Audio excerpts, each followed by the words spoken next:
porque tiene poco más de un mes que el Papa Francisco estuvo de visita a nuestro país y fue del 12 al 17, algo así, ¿no? Sí. Que estuvo por acá, así que tiene más de un mes, así que he escrito esto que se llama "Se fue el Papa, ¿y ahora qué?". El Papa Francisco cumplió su visita a nuestro país y diría yo que con éxito.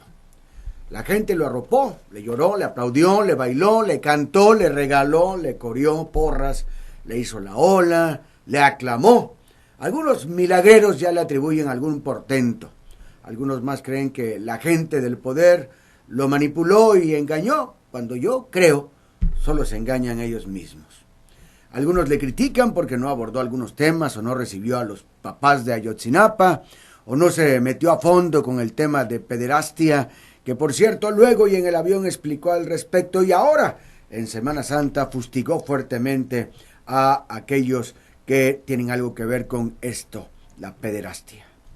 El obispo de Roma vino como jefe de Estado y como pastor y por lo mismo asistió a los eventos oficiales protocolarios que corresponden a su investidura y por supuesto que cumplió también con una muy importante y agotadora agenda pastoral que le llevó a recorrer el país de norte a sur y de centro y bajío.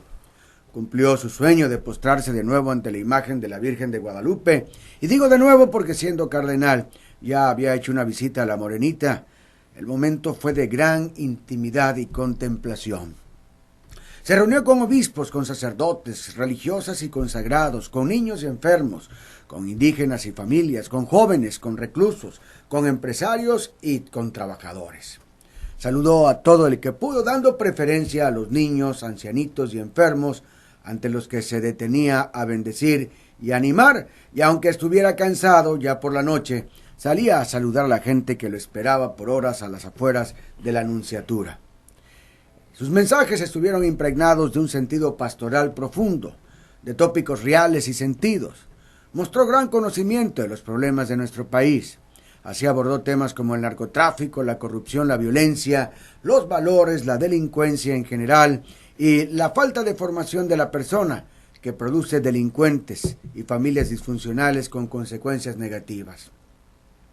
A diferencia de Juan Pablo II, el Papa amigo, el filósofo, o Benedicto XVI, el Papa teólogo, en Francisco escuchamos al Papa pastor. Sus frases y mensajes se han quedado grabadas en quienes estuvimos atentos a ellos. Pero ahora, y después de más de un mes de su visita, ¿qué sigue? ¿Quedarnos con la emoción, con la anécdota, con el sentimiento, con la vivencia, con el momento, y a seguir en lo mismo de antes, con nuestras mismas actitudes?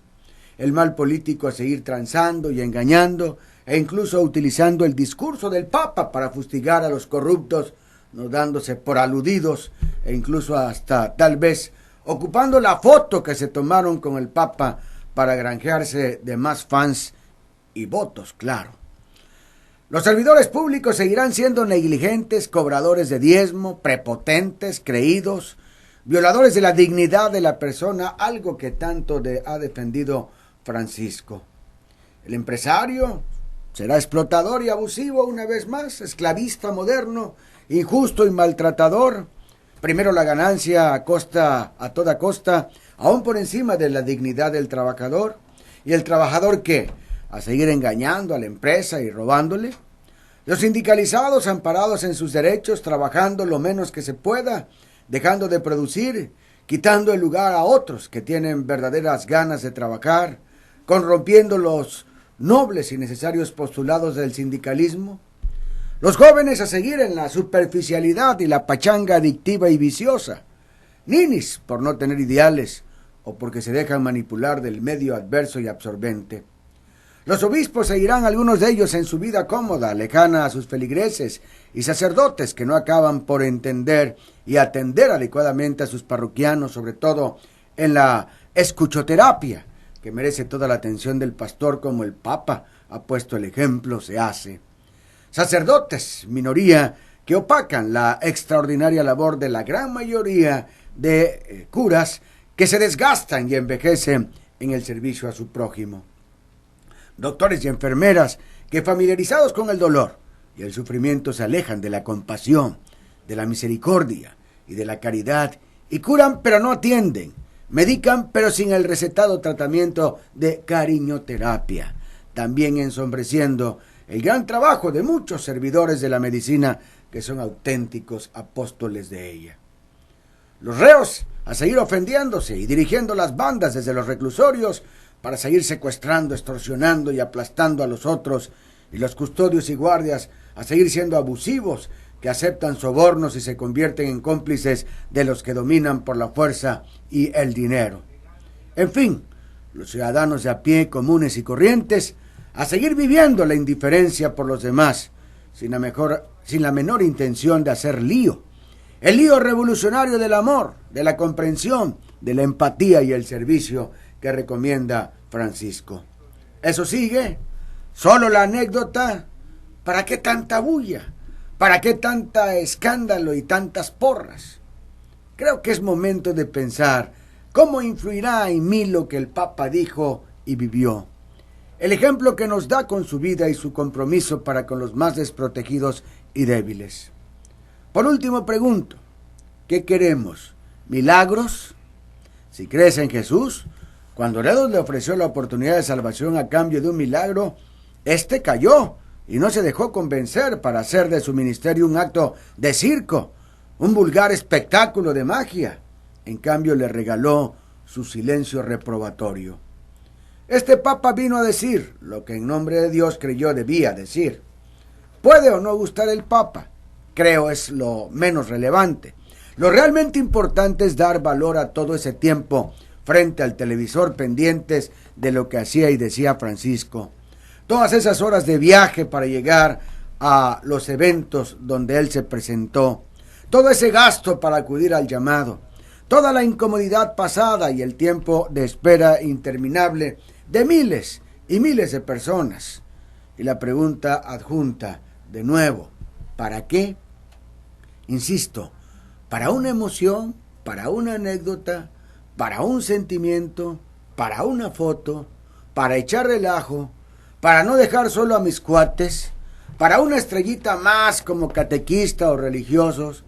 ¿O como ajonjolí de todos los moles religiosos? ¿O para tener que platicar? Y más, para tener que presumir. El Papa es un signo sensible del amor de Dios. Es el vicario de Cristo, pero no es Dios, no es Cristo. Él solo viene a anunciar a Jesús y a pedir que vivamos como verdaderos cristianos según estos criterios. Él congrega por lo que significa, por lo que representa, pero no podemos confundirnos, no podemos quedarnos con Él por más bueno, sabio y misericordioso que sea.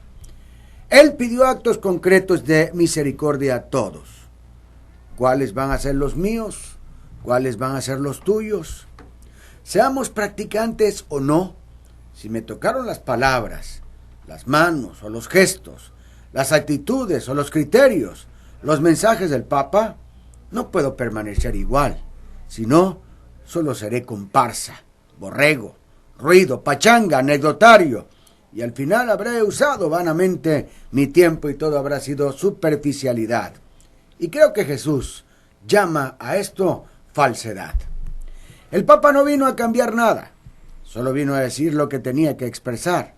Lo demás lo tengo que hacer yo, es mío. Él dijo que no era mago que viniera con regalos, que las soluciones en México y de México pasan por los mexicanos. La encrucijada está planteada en mi vida. ¿Sigo por el camino que llevo o merece la pena la reflexión y la intención de cambio profundo, moviendo la palanca de mi vida para desde ahí mover a mi próximo? Demos valor a la reflexión convirtiéndola en acción positiva a favor de los demás. Claro que cada quien puede o no hacer algo o quedarse solo en el sentimiento y el recuerdo, en lo de encimita pues, en la nata. Entonces, ¿saben qué? Solo se perdió el tiempo. Pero yo tengo la esperanza y la fe que muchos han sido tocados por las palabras de Francisco y habrá un sensible cambio de actitud positiva, participativa, y esta contagiará a muchos otros a hacer lo propio. A lo mejor solo no puedo hacer más que cambiarme a mí mismo, pero ¿qué tal si ensayamos ese gran tabú que parece cada día más imposible. La unidad. Una golondrina no hace verano, dice un dicho, pero ¿y 100 millones de golondrinas, qué tal? Podremos sin duda hacer primavera y verano, y el gris invierno de este país ya nos pesa a todos. México es una sorpresa, dijo Francisco al despedirse. Sentía como ganas de llorar al ver tanta esperanza en un pueblo tan sufrido. La esperanza es una convicción que impulsa a construir un nuevo futuro más justo, más transparente, más misericordioso, diría sin duda Francisco. Y yo concluiría, ¿con qué empiezo? ¿Alguien quiere unirse? ¿Con qué empezamos? Son las 8 de la mañana con 1 minuto. Ojalá y a todos nos sirva un poco estas reflexiones. Continuamos.